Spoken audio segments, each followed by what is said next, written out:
¿Qué tal, querida familia, amigos, hermanos? ¿Cómo están? Les mando un saludo esperando que se encuentren bien. Buenas noches, tardes todavía, bienvenidos a un jueves más de nuestro estudio de Romanos. Mientras se van conectando, como siempre, antes que nada, vamos a orar, a poner este tiempo en manos de Dios.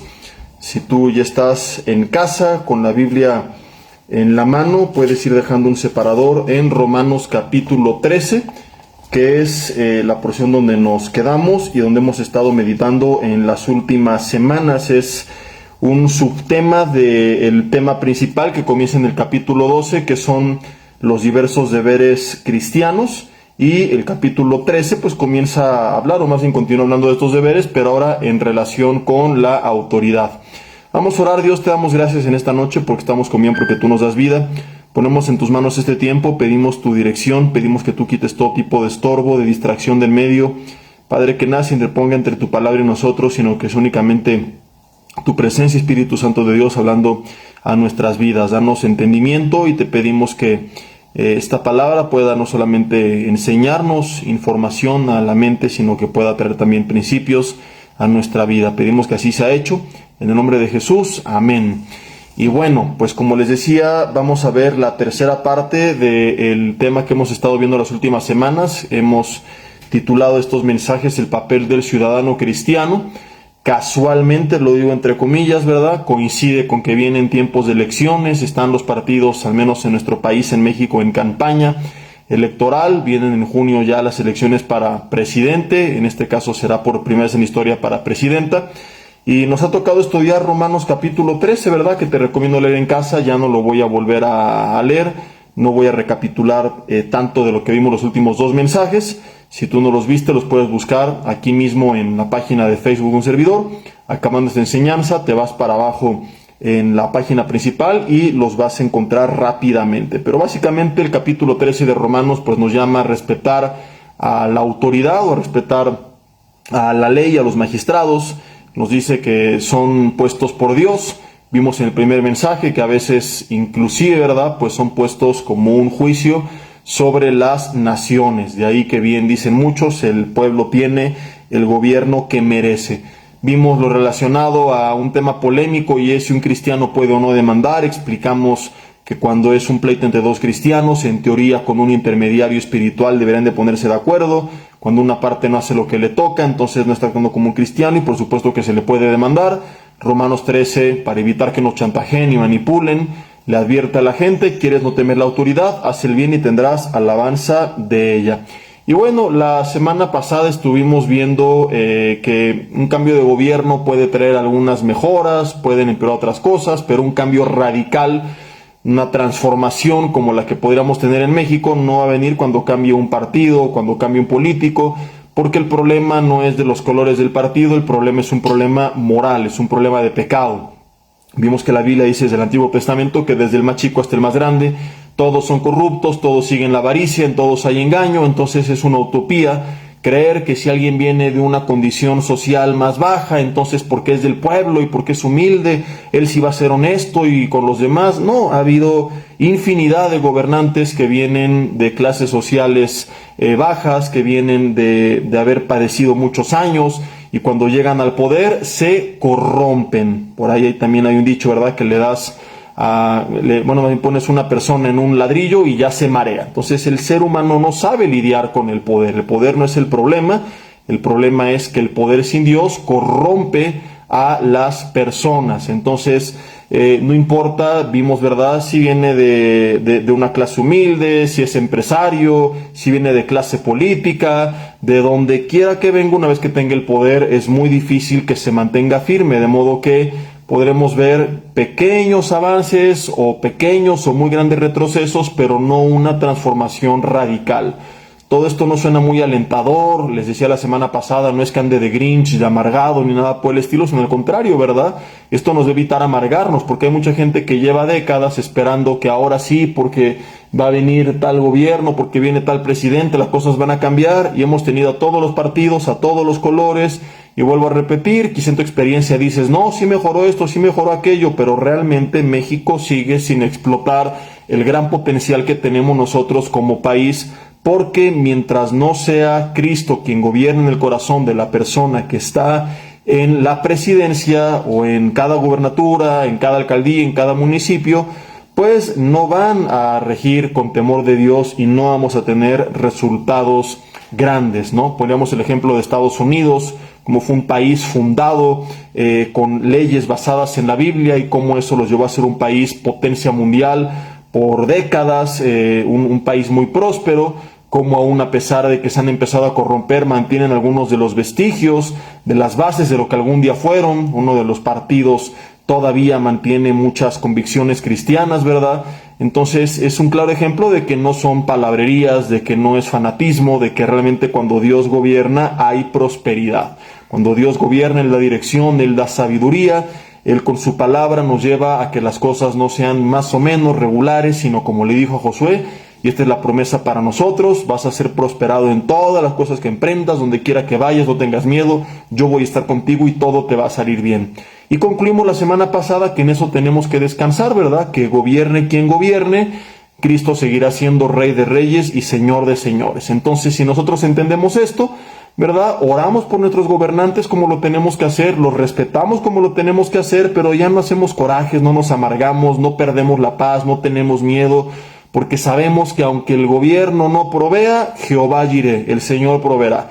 Y que aunque no cumplan sus promesas y sus seguros médicos y sociales sean un desastre, Jehová Rafa, Él será nuestro sanador. Mencionamos que un cristiano, ¿verdad?, que mantiene su vida con los principios de la palabra, lo último que le importa pues es lo que haga el gobierno. Vuelvo a repetir, sin que eso implique que seamos indiferentes, en el sentido que sí seguimos orando por ellos, que sí seguimos enterados, que sí seguimos participando, que sí tenemos que alzar la voz. No me refiero a eso.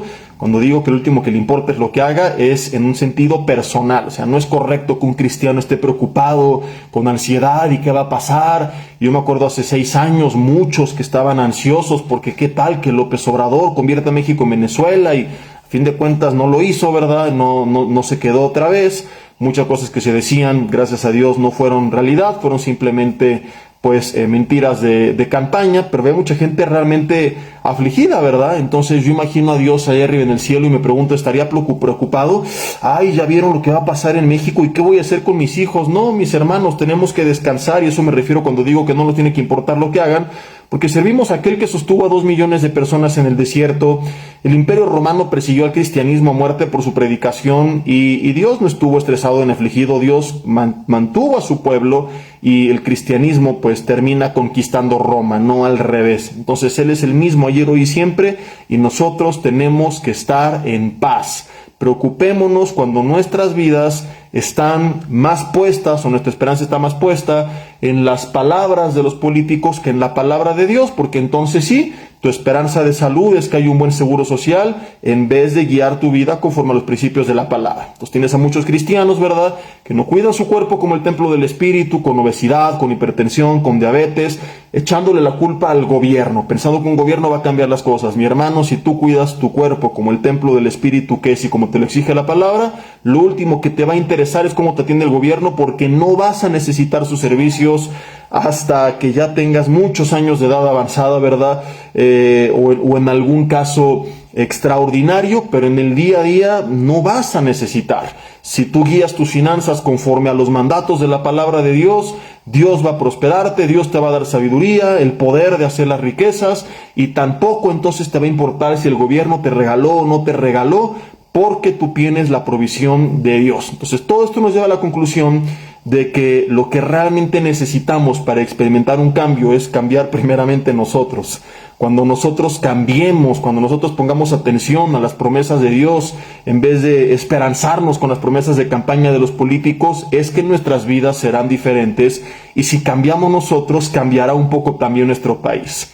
Entonces México no va a cambiar cuando cambie una persona en el poder, sino cuando cambiemos 130 millones de mexicanos, porque somos nosotros los responsables, ¿no? Es un poco incongruente que nos quejamos de que son deshonestos, cuando nosotros pues también lo somos, y como predicamos la semana pasada, desde el más chico hasta el más grande, todos siguen la avaricia, y ya no me dio tiempo a ponerles un ejemplo, ¿verdad? Pero ¿cuántas veces te ha pasado que vas al restaurante, en la cuenta se les olvidó cobrarte algo y en vez de llamar al mesero y decirle, oiga, no me está cobrando el postre, por ejemplo, muchos se hacen patos.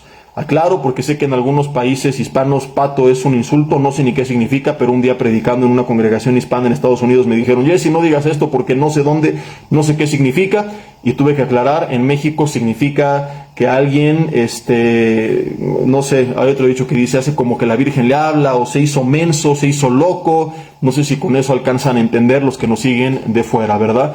Pero hay mucha gente que, ay, mira, es una ofrenda del restaurante, es la bendición de Dios. No, no es ni una ofrenda del restaurante, ni es la bendición de Dios, es que alguien se le olvidó cobrarte y tú deberes llamarles y aunque no convenga a tus intereses personales, decirle, oiga, no me está cobrando esto, ¿verdad?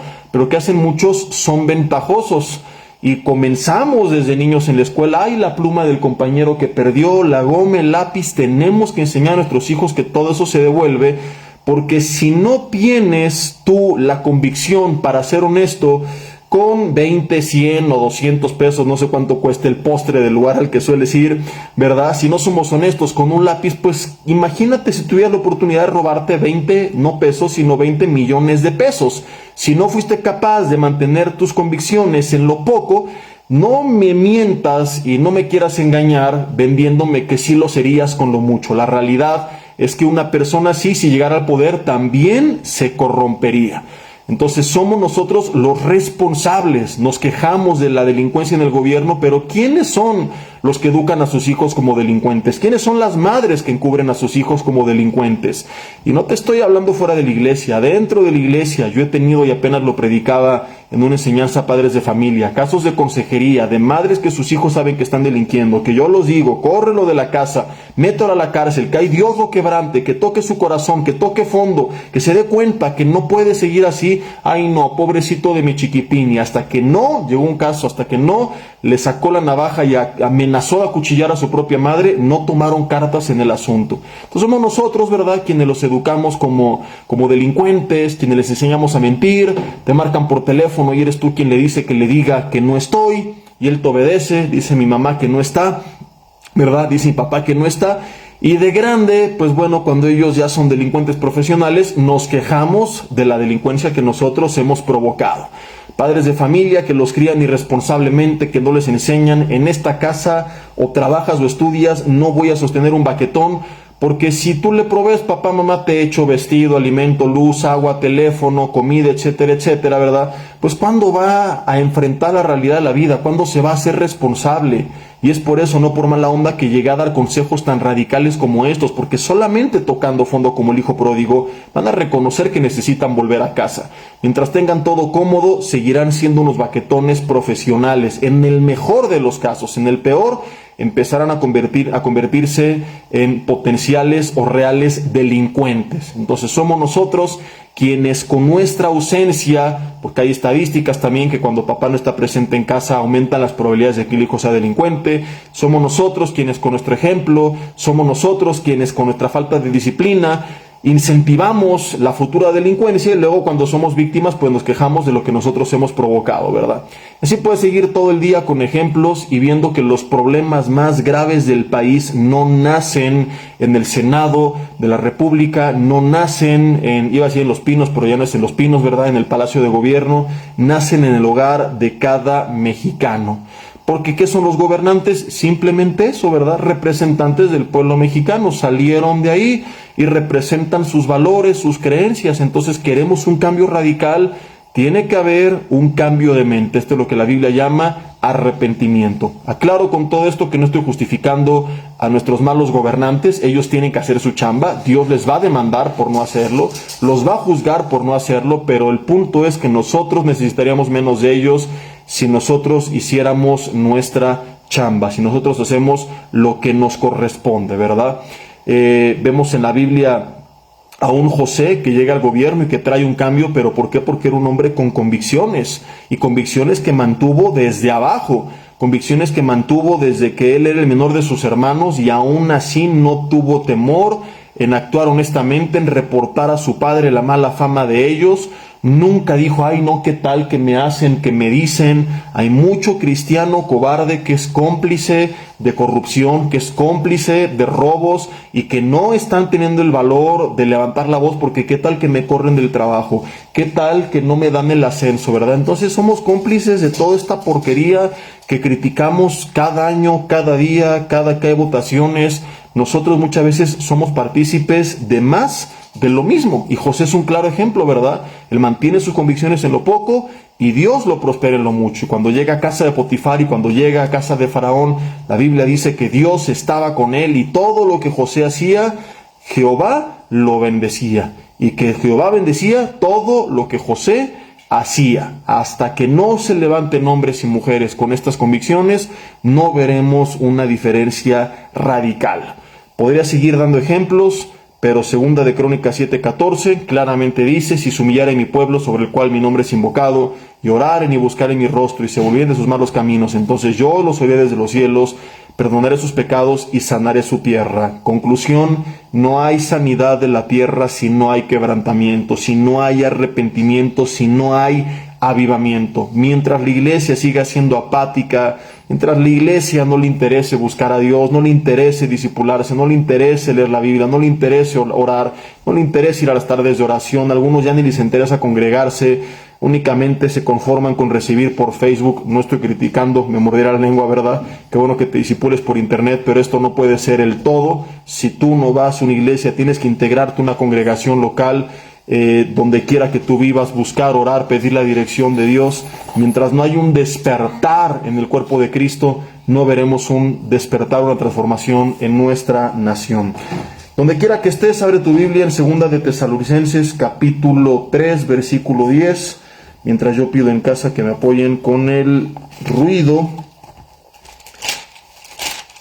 Segunda de Tesalonicenses, capítulo 3, versículo 10.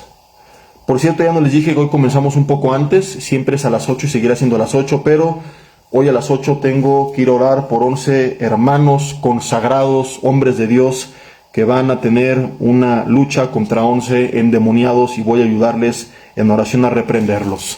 Algunos ya saben de qué estoy hablando, los que no, pidan discernimiento.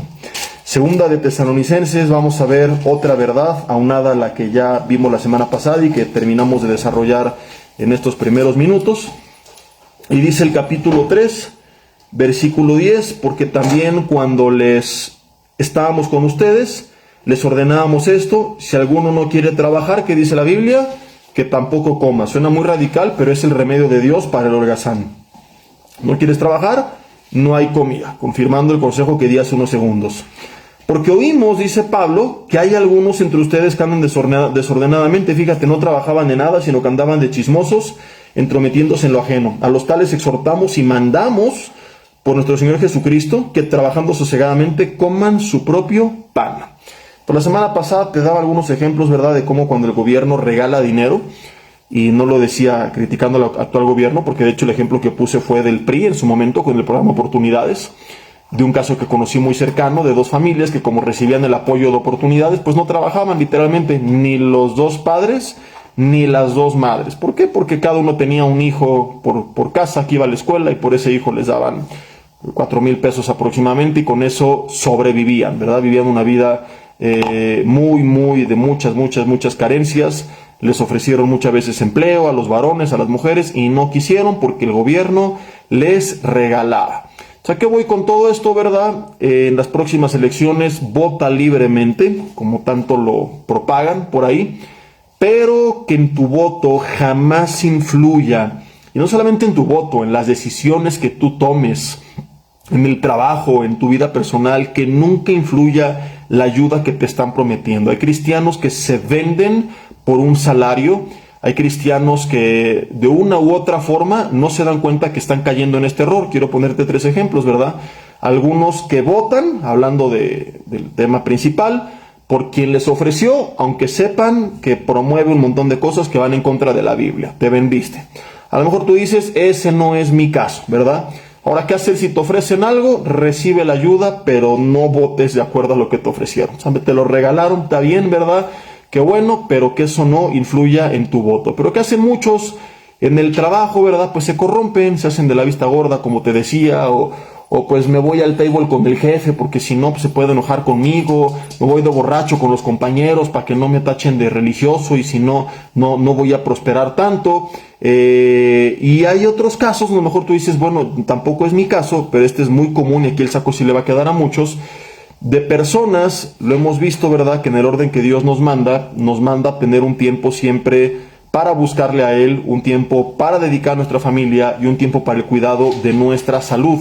Compartí el martes con un grupo de amigos y discípulos en un estudio privado acerca del Shabbat. Veíamos, ¿verdad? Simplemente recapitulando algunas cosas, que aunque ya no estamos bajo la ley y no guardamos el sábado como tal, hay que entender que fue dado por una razón, que era dar descanso al cuerpo y que ese día pudiera ser un día con la familia y un día de búsqueda de Dios. Y los judíos se las arreglaron para romper la ley, haciéndose creer que no estaban rompiendo la ley. Actualmente muchas comunidades judías programan los elevadores de sus edificios para que vayan bajando piso por piso en Shabbat. Y entonces ellos bajan y un chofer les abre la puerta, les maneja, les hace las llamadas, les pone el teléfono, salieron, hicieron lo que hicieron toda la vida, pero gloria a Dios, no toque el botón del elevador, porque tocar el botón es pecado, porque es hacer un esfuerzo físico. Qué manera de autoengañarse, ¿no? Jesús decía, ustedes cuelan el mosquito, pero se tragan el camello. Oseas 6:6 decía, misericordia quiere un sacrificio, conocimiento de Dios más que holocaustos. Entonces, así como ellos se las ingeniaban, ¿verdad? Pues hay mucha gente que lo sigue haciendo, pero no es el tema de hoy. A lo que iba es que Dios lo dio por una razón, que era dar reposo al cuerpo, que era un día de descanso, de paz mental, de relajarse, de reflexionar, de desestresarse, ¿verdad? Y aunque no tiene que ser forzosamente el sábado, veíamos que sí es importante que dediquemos tiempo para disfrutar con nuestra familia, que de vez en cuando, no solamente un Shabbat, sino muchos Shabbats seguidos, que te vayas de vacaciones, es lo que quiero decir, que busques algún día de la semana para que tu cuerpo físico se repare, para que también emocionalmente puedas descansar, salir del estrés, del ajetreo del día a día, simplemente disfrutar. Entonces, ¿qué tiene que ver con el tema? Te preguntarás. Es muy sencillo. Hay mucha gente que no tiene estos espacios porque se la pasa trabajando. Y me dicen, Jesse, es que si no trabajo no me alcanza. No, es al revés. No te alcanza porque trabajas demasiado. En una paradoja muy contradictoria.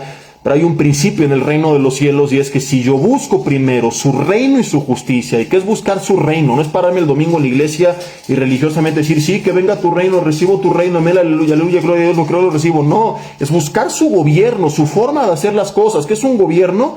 ¿Verdad? Es un sistema que tiene un gobernante y que tiene leyes y que tiene protocolos y que tiene organismos. Entonces, en el reino de los cielos es Dios el gobernante, es Cristo el rey, es su palabra la ley. Y cuando yo busco su reino, quiere decir que yo estoy buscando su gobierno, su voluntad, su palabra sobre mi vida.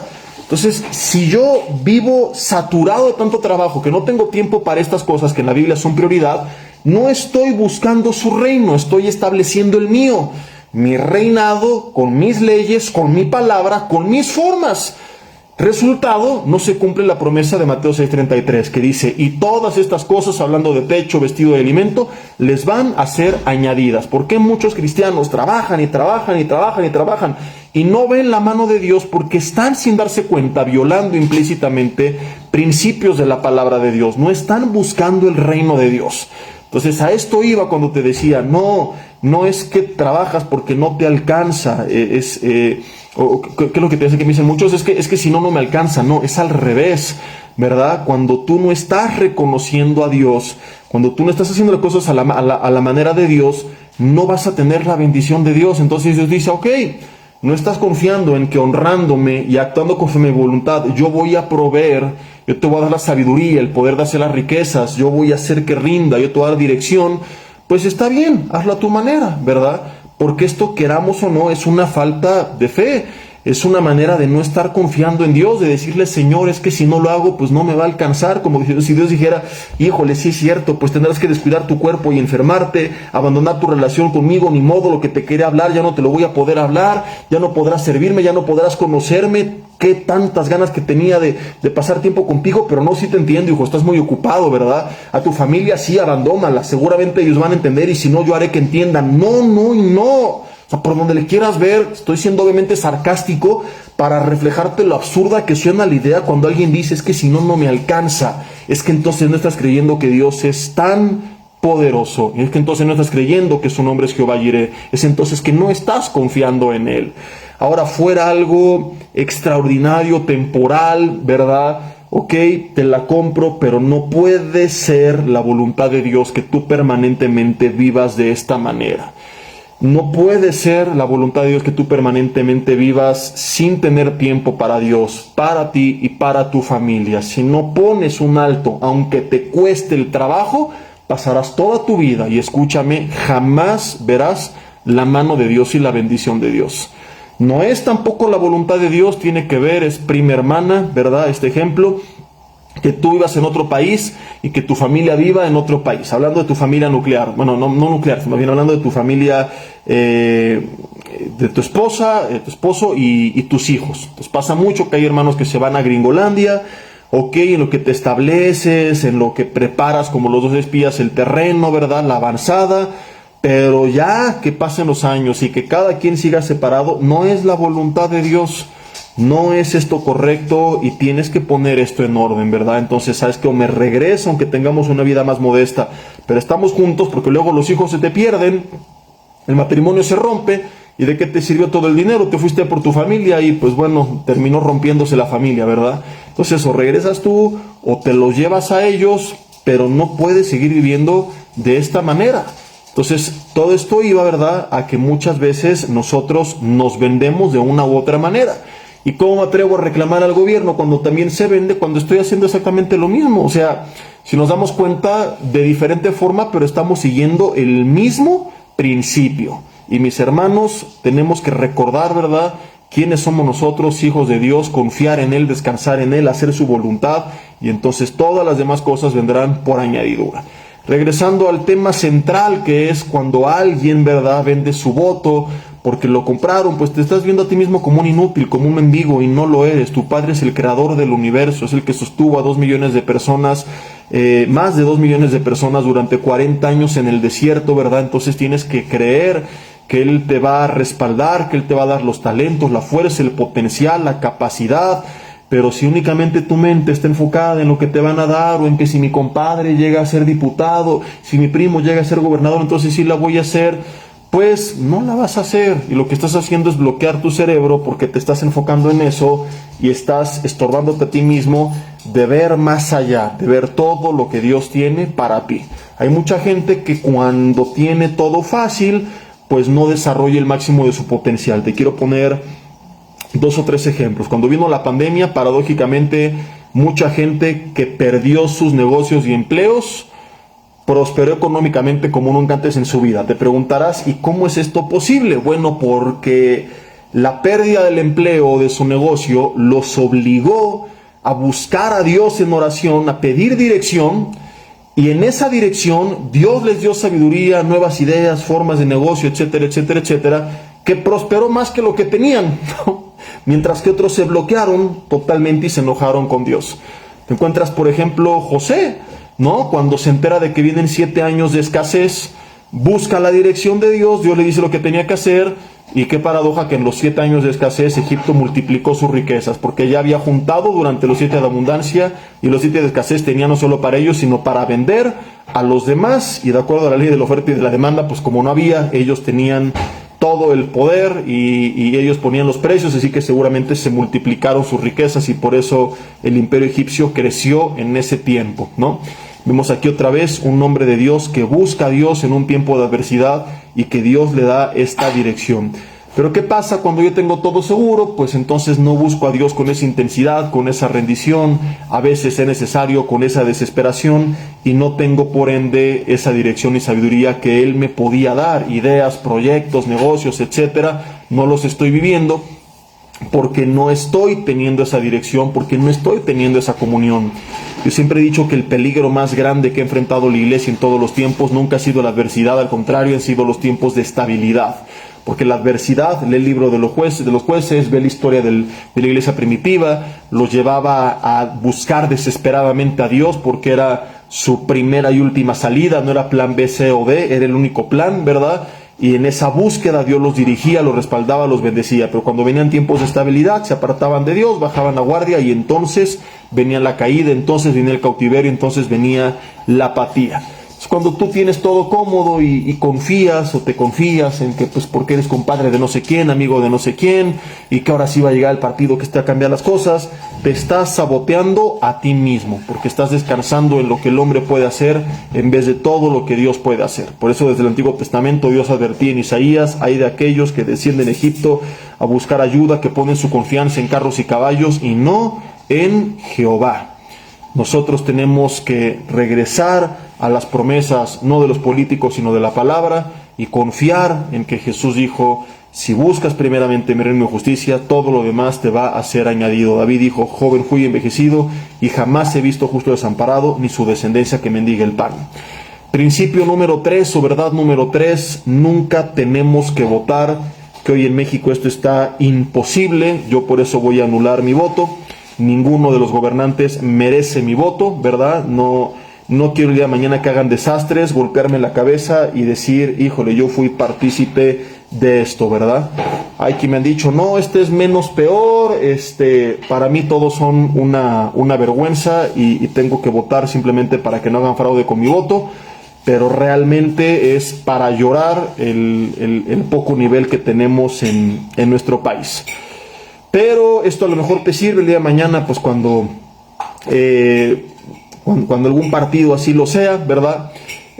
Jamás tenemos que votar en contra de la vida, jamás tenemos que votar en contra de la familia, jamás tenemos que votar en contra de los valores y de la moral que nos enseña la palabra de Dios. Entonces, en Estados Unidos, por ejemplo, suelen votar los cristianos por el Partido Republicano.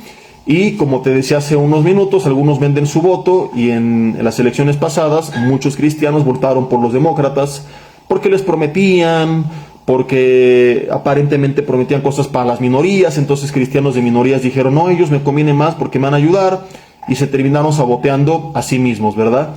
Porque qué paradoja, ¿no? Que Trump hablaba tanto de los inmigrantes, pero pues fue de los que menos expulsó, ¿no? Entonces hay mucha gente que a veces se va mucho por lo mediático y no se va a los hechos. Su discurso fue terrible. Era un señor que le tienen que enseñar a hablar, a comunicarse, ¿verdad?, de una manera más sabia, pero finalmente, mientras gobernó, buscó seguir muchos de los principios del partido, que son principios apegados a la palabra de Dios.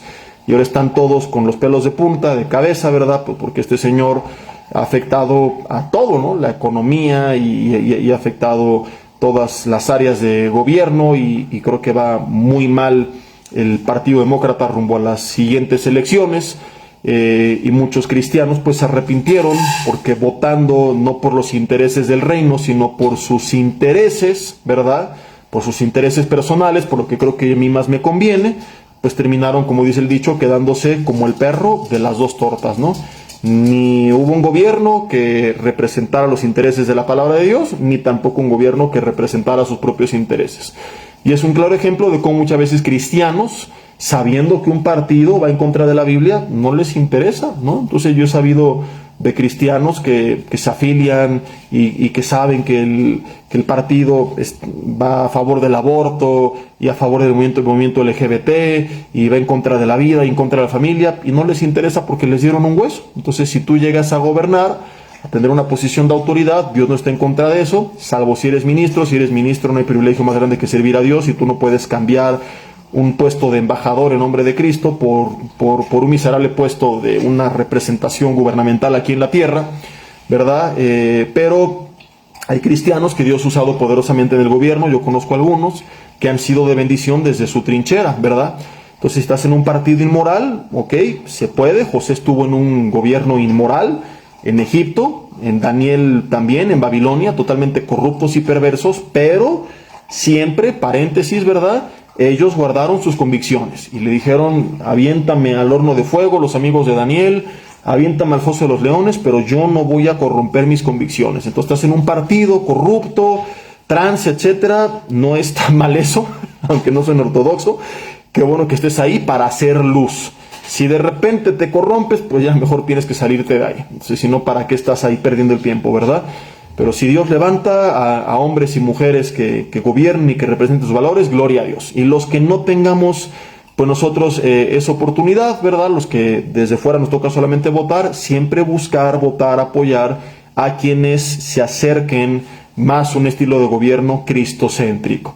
Entonces, obviamente cuando un partido dice, y vamos a apoyar a todo el movimiento LGBT, y vamos a promover el aborto y la ideología de género, no lo podemos apoyar. O sea, oramos por ellos, los apoyamos en el sentido que ya que les tocó gobernar, pues ni modo, ¿verdad? Este me tocó de presidente, me tocó de gobernador, y tendré que orar por él y apoyarle en lo que pueda, pero no a su pecado, no a su inmoralidad. Y cuando no hayan tomado esa posición y nos toque votar, les tiene que quedar bien claro, ¿verdad? Tenemos que alzar la voz y demostrarles que somos las familias mayoría en este país, y que también tenemos derecho, y también tenemos voz, y también tenemos voto, y que no vamos a apoyar estos movimientos absurdos y todas estas ideologías que le están enseñando a la gente a no pensar. O sea, ahora los niños, imagínate, ¿no? O sea, eres niño en el cuerpo de una niña, pero si quieres puede ser una jirafa transgénero, hipopótama, y una bola de revoltijos.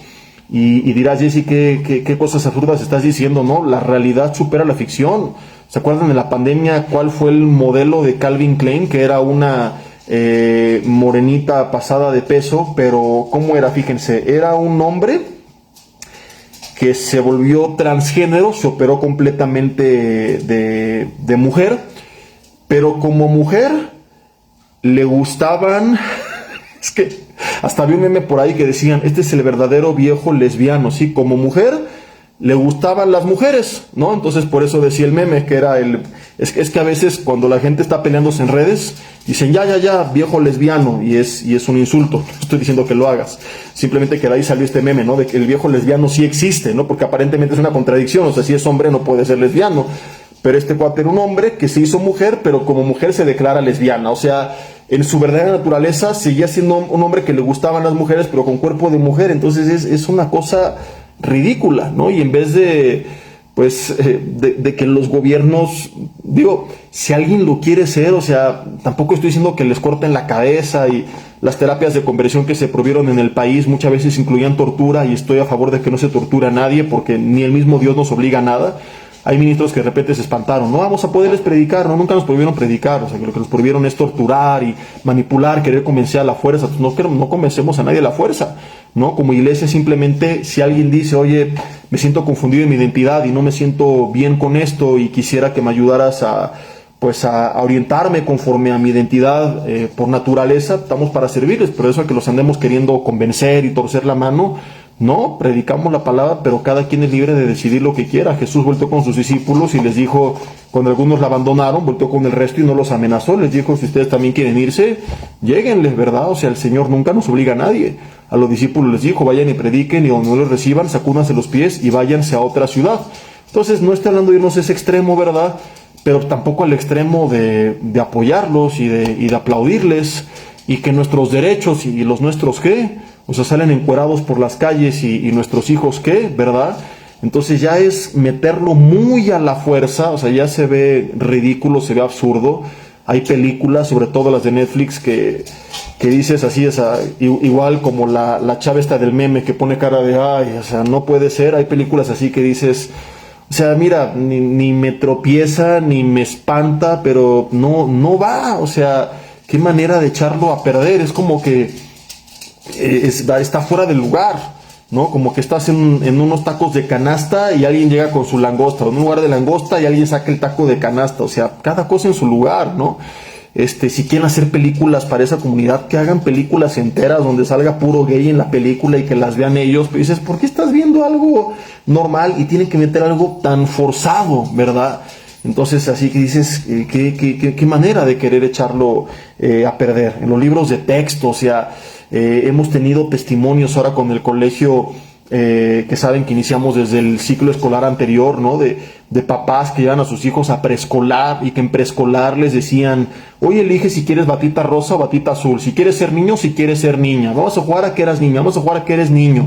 Y de una manera disfrazada los empiezan a distorsionar, a corromper totalmente. Entonces no podemos como cristianos definitivamente apoyar esto, y no ser intolerante con ellos es ser tolerante con nuestros niños.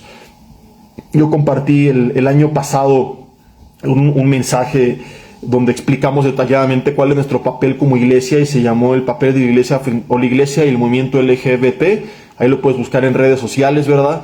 No meter mucho a fondo en esto, pero en resumen, tenemos que ser tolerantes con nuestros hijos, que tienen el derecho de crecer de manera sana, que ellos solitos. O sea, si el niño a los 21 años, o al menos a la mayoría de edad, se quiso convertir en un viejo lesbiano, ya es su decisión, ¿no? Y ya que los papás hagan lo que tengan que hacer, pero desde chiquitos. O sea, por Dios, y científicamente está comprobado que las conexiones cerebrales en los varones no terminan de enlazarse, de desarrollarse al 100% hasta por ahí de los 24 años, en las niñas aproximadamente a los 21 años, por eso las mujeres se dice que maduran más rápido, ¿verdad? Y ya si en ese momento ellos ya con todo su cerebro bien desarrollado decidieron ser el viejo lesbiano versión 2, ya será su problema, ¿no? Claro que no les vamos a aplaudir, pero dices, bueno, ya es una decisión que tomó un adulto, con sus conexiones totalmente desarrolladas, pero venir a pervertir la mente de un niño de esta manera es algo que no tiene nombre, y menos que como cristianos vendamos nuestro voto a partidos que apoyan todo esto, simplemente porque me prometieron una despensa, un monedero o algo por el estilo, ¿verdad? Entonces no podemos nosotros corrompernos de esta manera. Ahora, tristemente, como les decía, en México la tenemos bien difícil, o sea, porque los tres, es que ya no son 3 partidos, son como 200 partidos y hacen un menjurje. Hoy veía un letrero de el Verde Ecologista afiliado a Morena y echándole al PRI, y hace años el Verde Ecologista se afilió al PRI, y hubo años donde PAN y PRI eran los peores enemigos, ahora son compadres, son super amiguis, y dices, yo creo que ni la novia más tóxica de tóxicas tiene una relación tan tóxica como la de los políticos. De verdad, si tú eres político, espero que este saco no te quede, no te lo tomes personal, pero es absurdo, dan ganas de vomitar nada más de ver todo el porquerillero que hacen, ¿verdad? Entonces, vuelvo a repetir lo que te dije al principio, si nos clavamos tanto en eso, vamos a acabar frustrados, enojados, tristes. Por eso es que tenemos que limitarnos a oro por ellos, ahí está mi voto, ¿verdad? Participo como ciudadano, alzo la voz, me manifiesto pacíficamente cuando lo tenga que hacer, ¿verdad? Pero no a permitir que afecte mis emociones, porque realmente se va a escuchar muy feo. No voy a usar otra palabra, es una alcantarilla eso, es un porquerillero. Entonces es una mezcla y no solo de colores, sino de personas, o personas que estuvieron en uno y se pasaron a otro, y desde un partido criticaban al otro y de otro critican al otro, y un montón de gente que antes estuvo en el PRI ahora está en Morena, y algunos de Morena se pasaron al PAN, y bueno, es realmente muy difícil la tarea que tenemos como mexicanos, porque los tres están en contra de la vida. Hubo un tiempo que el PAN solía ser un poco más conservador, algunos panistas católicos con valores más apegados a los de la Biblia. Yo en años anteriores, y ahora sí lo digo abiertamente, ¿verdad?, votaba por el PAN.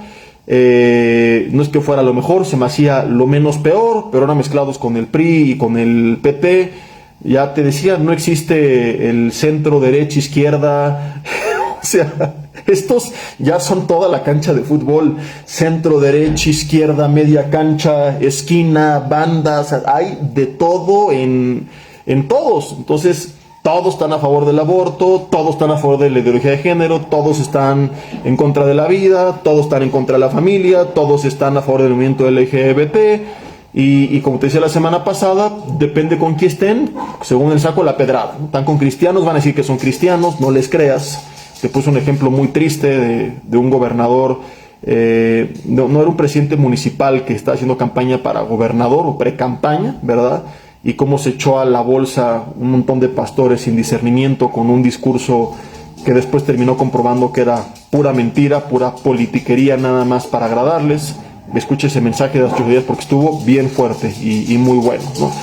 Entonces, pues, ora y por quien tú creas, ¿verdad? Pero realmente es tristísimo no tener ni siquiera una opción. Y ojalá, y esto me lleva al cuarto y probablemente último punto, ojalá que sí se levantaran cristianos honestos en posiciones estratégicas, ¿verdad? Para algunos involucrarse en la política es pecado. Bíblicamente esto no es correcto. José estuvo en la política, Daniel estuvo en la política, los amigos de Daniel también. No hablo en la política del pueblo de Israel, sino en la política de imperios totalmente paganos, llenos de inmoralidad, de idolatría y de corrupción. Pero, como lo dije hace rato, no se corrompieron, sino que ellos trajeron un cambio, ¿verdad? Lo que sí no es correcto, bíblicamente, según 1 Corintios 9:14, Lucas 9:62, Mateo 6:23, Apocalipsis 1:6, tantos pasajes, ¿verdad? Es que un ministro, pues, abandone su puesto de pastor y que se dedique a la política. Yo fui hace algunos años a un estado en el sur de la República, no voy a mencionar dónde porque quizá alguien nos sigue de ahí y así va a captar de qué se trata esto, y probablemente este hombre se arrepintió y Dios lo ha levantado nuevamente. Ojalá que así sea. Como no tengo más información, no voy a dar más detalles, solamente voy a hablar de lo que yo viví en su momento. Era una iglesia muy grande, de las más grandes del lugar, pastor muy reconocido, pero dejó su puesto de pastor para lanzarse de candidato. No, lo que sí no recuerdo era si era para presidente municipal, pero creo que era para gobernador, y la tenía así casi ganada, porque el partido en el que estaba era pues el partido que iba adelante, ¿verdad? En las últimas encuestas, en las últimas elecciones. Entonces él dijo: ya la tengo ganada, ¿verdad? Con el apoyo de la comunidad evangélica pues se va a aumentar todavía más el voto. Ustedes saben que un ministro no puede lanzarse como candidato, entonces él tuvo que renunciar formal y públicamente a su investidura de ministro, es decir, renunció al pastorado, y a la mera, y qué triste y qué padre a la vez, es como sentimientos encontrados, porque por una parte dices, pues hubiera estado bien que un hombre de Dios gobernara, pero por otra parte dices, si abandonó su posición que tenía más privilegiada, que era servir a Dios y predicar su palabra, por un puesto, ¿sería tanto hombre de Dios como parecía? No lo sé, lo dejo al aire porque no lo conozco. Pero se termina quedando como el perro de las dos tortas y pierde las elecciones y ya no regresa a su iglesia. Entonces visité la iglesia en ese proceso, una iglesia muy dolida, se vació. Me tocó conocer una iglesia enorme que tenía la tercera parte. Se hicieron cargo personas bien lindas y la sacaron adelante, y después de algunos años volví a regresar y la iglesia había crecido. No recuerdo si era uno de sus hijos o de sus hijas quien pues tomó la batuta, ¿verdad? Él hasta ese momento no había regresado, no estaba involucrado, pero gracias a Dios que él pudo volver a levantar a la congregación, y espero que él pues se haya arrepentido, que haya recapacitado, haya reconsiderado y haya vuelto al ministerio, porque el don y el llamado es irrevocable. Tampoco estoy diciendo crucifíquenlo y no lo acepten, ¿no? Por supuesto, si vuelve con honestidad, no es como, ay, como ya no me aceptaron de gobernante, pues quieren que sea su pastor otra vez. No, si es así, pues no, pero si él volvió con una convicción, redarguido como el hijo pródigo, ¿verdad? Pues que Dios lo levante y lo bendiga y lo respalde. Pero no es correcto que un pastor que haga eso, ¿verdad? Entonces, si tú me estás escuchando y eres ministro, para ti la exhortación sí es: no pierdas tu visión, pelea la buena batalla de la fe. Me tocó hace 6 años ver también a muchos pastores que, si bien no abandonaron el ministerio, pues sí dejaron de predicar, porque predicaban más política que Biblia, es decir, se la pasaban apoyando allá a su gallo, ¿verdad? Muchos creían que Andrés Manuel era cristiano y ahí andaban y se enojaban y se peleaban. Realmente se dejaron de hablar con otros ministros, y de ahí yo tuve que hacer una cápsula, por ahí la puedes buscar, hace 6 años, donde les exhortaba fuertemente, no decir: hermanos, ¿qué nos pasa? O sea, no somos del PRI, del PAN, de Morena, de PRD, somos de Cristo. Tú vota por quien quieras, pero respeta a los demás. Pero me tocó ver gente en redes realmente peleándose, en verdad se enojaban, o sea, no era una sana discusión, no era una polémica, no era un debate, era desacreditar, era insultar, era: te voy a bloquear, te dejo de hablar porque tú no estás con mi gallo. Te conté la semana pasada que hubo un partido pseudocristiano que estuvo afiliado también a Morena en ese entonces muchos pastores formaron parte de, y bueno, fue una cosa muy fea, ¿verdad? Donde muchos se desviaron totalmente, andaban ahí metidos con este partido y se olvidaron por completo que nuestra misión es lo que Pablo le dijo a Timoteo, que es: predica la palabra, redarguye, reprende, con toda paciencia y doctrina. Entonces, a tiempo, insta tiempo y fuera de tiempo, porque vendrá el tiempo que no van a soportar la sana doctrina, que se van a apartar de la verdad, que se van a volver a las fábulas. Entonces, no podemos perder la visión, ¿no?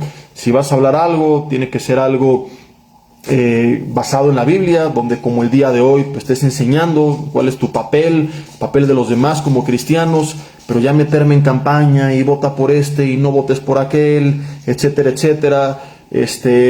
Mira, yo te daré el beneficio de la duda solo si tuviéramos en verdad un candidato así completamente confirmado cristiano.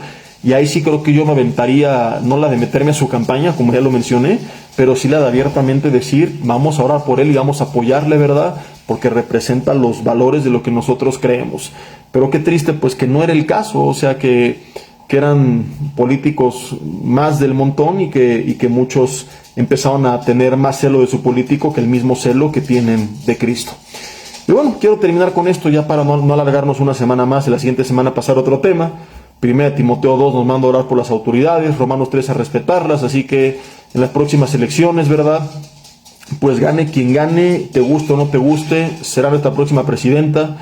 Y yo se los dije cuando López Obrador llegó al gobierno, mi primer mensaje fue un domingo en el norte, donde les dije, nada de andar diciendo, él no es mi presidente, él no me representa, ganó la mayoría y te guste o no te guste, es tu presidente porque eres mexicano. Y si no te gusta, agarra tus maletas y llega al otro país. Y mientras estés en este país, tendremos que orar por él y por su gobierno, te guste o no te guste. Y lo dije y aclaré en ese momento, no lo digo porque es mi gallo, porque yo ni siquiera en su momento voté por él. No era mi gallo, pero una vez que se convierte en presidente, bíblicamente tenemos que orar por él y bíblicamente le tenemos que respetar, ¿no?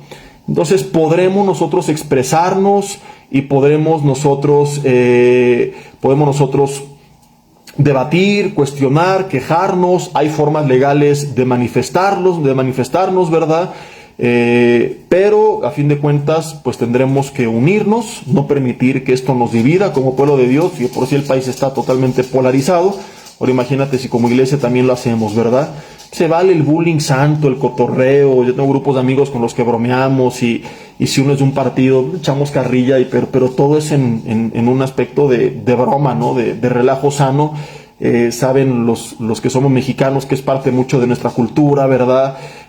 Alegre y a veces, lo digo entre comillas, bullying santo, ¿no? Pero no llegamos al extremo de pelearnos y dejarnos de hablar y cosas así, por el estilo, por un político, por un partido político, ¿verdad?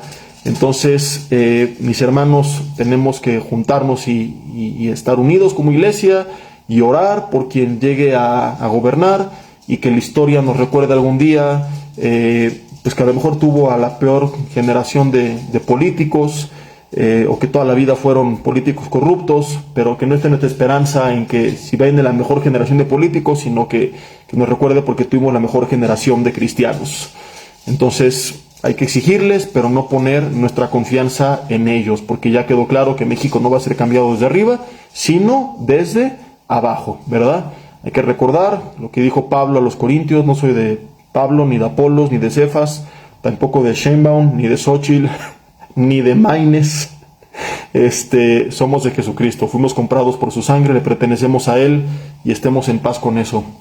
Mis hermanos, vamos a orar y yo de aquí me tengo que ir, como les dije hace rato, a orar por 11 cristianos, hombres de Dios, que van a enfrentar a 11 endemoniados en una lucha muy fuerte. Ayúdenme a orar por ellos.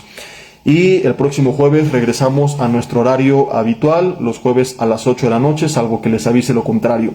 Dios, te damos gracias en esta noche por tu palabra, te pedimos perdón si a veces nuestra confianza ha estado puesta en el hombre, en los partidos, en los colores y no en ti. Volvemos a ti, Padre, y que nuestra seguridad sean las promesas de tu palabra y no la de los políticos, Señor. Claro que les escucharemos y participaremos activamente como lo tenemos que hacer, pero, Señor, nuestra confianza es que tú eres nuestro proveedor, tú eres nuestro sanador, tú eres nuestro Dios, y no importa quién gobierne en la presidencia, tú seguirás siendo Rey de Reyes y Señor de Señores. Oramos, Señor, por nuestro actual presidente y gobernantes, bendícelos y que te conozcan, dale sabiduría y pon gente que te tema al lado suyo. Oramos que levantes cristianos, Señor, que les des gracia, autoridad, y como Daniel y como José y los amigos de Daniel puedan levantarse con convicciones firmes, Señor, sin corromperse, a traer un cambio en medio de tanta corrupción. Oramos, Señor, por nuestros próximos gobernantes, por la próxima presidenta, Señor. Padre, toca su corazón y quebrántale y que te conozca, Señor. Padre, que escuche las voces de las familias que somos mayoría. Oramos por las instituciones que se han unido para levantar la voz, Señor, y para reclamar los derechos que las familias también tenemos, Señor. Padre, pedimos que tú les abras puertas, que les des recursos, sabiduría, Padre, foros importantes para que les hagan saber a los políticos que oramos por ellos, pero que no vamos a ser cómplices de sus porquerías, que no cuentan con nosotros si van en contra de lo que nosotros creemos, Señor. Te pedimos que así sea hecho, Dios, en el nombre de Cristo Jesús. Amén y amén. Mis hermanos, que Dios los bendiga. Nos vemos mañana en el Congreso de Mujeres, las que tienen su lugar para la cena, las que no, ya no hay boletos, pero no se preocupen, el sábado desde las 9:30 de la mañana comenzamos, es entrada libre. Aquí las esperamos, son bienvenidas. El domingo estará predicando en Toluca primer y segundo servicio Cristian Alducin, y en el tercer servicio Yasmín Fuentes. Yo estaré haciendo bullying a los hermanos del Cruz Azul, nada más. Me toca descansar y recibir un domingo, también es bueno. Estaré aquí en Toluca para servirles en lo que se pueda, ¿verdad? Pero estarán predicando estos dos invitados que tendremos este fin de semana. Y les recuerdo que el domingo a las 8 de la noche es tiempo de convivencia, es parte de lo que como iglesia tenemos que hacer, así que nadie se nos rasgue las vestiduras, ¿verdad? La iglesia primitiva se juntaba en las casas a partir el pan, a comer y con alegría y sencillez de corazón, y nosotros nos juntaremos no a partir el pan, sino las papas y a echar el bullying santo. Vamos a ver la gran final del fútbol mexicano en la mega pantalla de nuestra congregación, así que ahí los esperamos. Lleve invitados. Ya vieron por ahí el anuncio con la apuesta pastoral. Si pierde el América, tendría que ser así como que ya es el fin del mundo, ¿verdad? Para que esto pase, pero si llegara a suceder, entonces me verán próximamente en redes sociales posando con una espantosa camisa del Cruz Azul, porque soy una persona de palabra y si pierdo tendré que cumplirla, pero espero por mi bien que no sea así y que le ganemos a los cementeros. Que Dios los bendiga, pasen bonita noche y estamos despedidos.